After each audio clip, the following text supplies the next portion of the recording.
한국의 전세 제도는 오래된 부동산 거래 방식으로 월세 대신 집값의 상당 부분에 해당하는 보증금을 집주인에게 맡기고 일정 기간 보통 2년 동안 그 집에 살다가 계약이 끝나면 보증금을 돌려받는 구조입니다. 얼핏 보면 세입자는 집주인에게 매달 돈을 내지 않고도 살 수 있으니 좋은 제도 같지만 이 전세 제도에도 여러 문제점이 숨어 있습니다. 지금부터 전세 제도의 문제점을 주제별로 자세히 풀어보겠습니다. 집값 하락과 보증금 반환 불안. 전세 제도는 집값이 꾸준히 오를 것이라는 전제를 깔고 있어요. 집값이 오르면 새로운 세입자가 들어올 때 더 많은 보증금을 받을 수 있어 기존 세입자에게 돌려줄 돈이 생깁니다. 하지만 집값이 하락하면 문제가 생깁니다.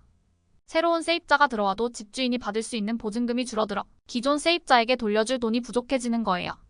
이때 집주인이 돌려줄 돈이 없으면 세입자는 그야말로 내 돈 어디 갔지? 하는 상황에 처하게 됩니다. 전세도 집주인이 새로 받은 보증금으로 옛 세입자에게 돈을 갚는 구조라서 집값이 떨어지면 이런 불안정한 상황이 자주 발생할 수밖에 없습니다. 전세 사기의 위험. 요즘 뉴스에서 빌라왕 같은 전세 사기 사건 많이 들어보셨을 겁니다. 전세 사기란 집주인이 세입자에게 보증금을 받고도 돌려주지 않거나 사기꾼이 여러 명의 세입자에게 중복으로 전세 계약을 맺어 보증금을 받아 챙기는 경우를 말해요. 예를 들어 집주인 어가 한 집에 내 세입자 B와 전세 계약을 맺었는데 B는 보증금을 다 냈습니다. 그런데 같은 집의 세입자 C와도 똑같이 전세 계약을 맺고 또 보증금을 받았다면 B는 보증금 돌려받을 생각에 신나고 C도 자신이 좋은 집을 얻었다고 신났을 때 알고 보니 둘 다 사기를 당한 거죠. 집주인은 그 돈을 들고 어디론가 사라집니다.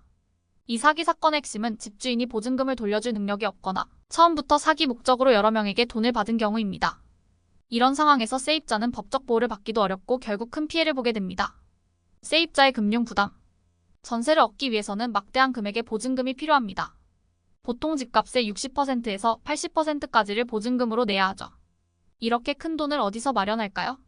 많은 세입자가 은행 대출을 통해 보증금을 마련합니다. 그러니까 사실상 전세는 돈이 없으니 은행에서 돈을 빌려서 살 집에 돈을 맡기는 시스템인 셈이죠. 은행 대출을 받아 전세 보증금을 마련했을 경우 세입자는 매달 이자를 내야 합니다. 이게 웃긴 건 전세는 월세 안 내고 산다는 게 장점인데 은행에 내는 이자가 거의 월세 수준이라는 겁니다. 은행이 집주인보다 더한 월세쟁이가 되네? 라고 느끼는 순간 전세의 매력이 사라지게 되는 거죠. 이때 금리가 오르면 세입자의 부담은 더 커지게 됩니다. 요즘처럼 금리가 팍팍 오르는 시기에 전세를 얻었다면 마치 1+1 행사인 줄 알고 샀는데 알고 보니 두 개 다 돈 내는 상황처럼 이자 부담이 훅훅 커집니다. 전세 제도의 불안정성. 전세 제도는 다른 나라에서는 거의 찾아볼 수 없는 독특한 시스템입니다. 그럼 다른 나라 사람들은 어떻게 집을 구할까요? 대부분 월세나 주택 구매를 선택하죠. 그런데 한국에서는 전세가 보편화되어 있어서 세입자들이 안정적 주거를 원할 때 전세를 선택하는 경우가 많습니다. 전세의 폰지 사기적 구조. 유명 유튜버인 월스트리트 밀레니얼은 한국의 전세 제도를 폰지 사기와 비슷하다고 주장합니다. 그 이유는 전세 제도가 새로운 세입자의 보증금으로 이전 세입자의 보증금을 갚는 구조를 가지고 있기 때문입니다. 즉 집값이 계속 오를 때는 아무 문제가 없지만 집값이 하락하게 되면 집주인은 새로운 세입자에게서 받는 보증금이 줄어들어 이전 세입자에게 돌려줄 보증금을 충당할 수 없게 됩니다. 마치 폰지 사기처럼 새로운 투자자가 들어와야 기존 투자자에게 수익을 돌려줄 수 있는 구조와 유사하죠.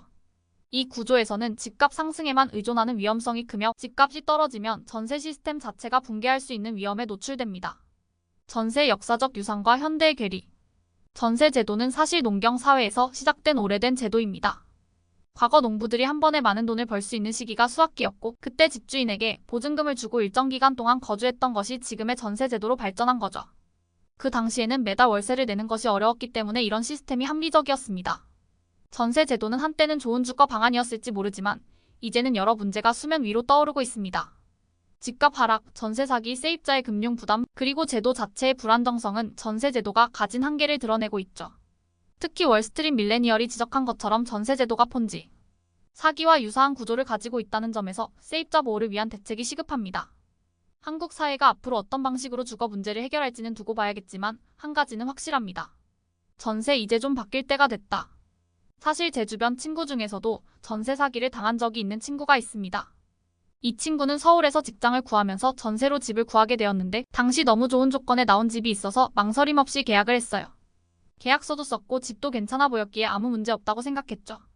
그런데 계약 기간이 끝나고 보증금을 돌려받아야 할 때 집주인이 돈을 돌려줄 수 없다고 하더군요. 이유는 뭐냐고 물었더니 집주인이 이미 빚더미에 앉아 있어서 돈이 없다는 겁니다. 그때 친구는 정말 어찌할 바를 몰랐어요. 마치 비 오는 날 우산을 빼앗긴 느낌이었죠. 결국 몇 달 동안 법적 절차를 밟아야 했고 집주인에게서 보증금을 되찾는 데는 시간이 한참 걸렸습니다. 그동안 친구는 새로운 집을 구하지 못해 불안에 시달려야 했고 경제적으로도 큰 타격을 입었습니다. 이 사건이 얼마나 충격적이었는지 친구는 이제 전세 계약을 맺을 때마다 2번, 3번 더 꼼꼼하게 확인한다고 해요.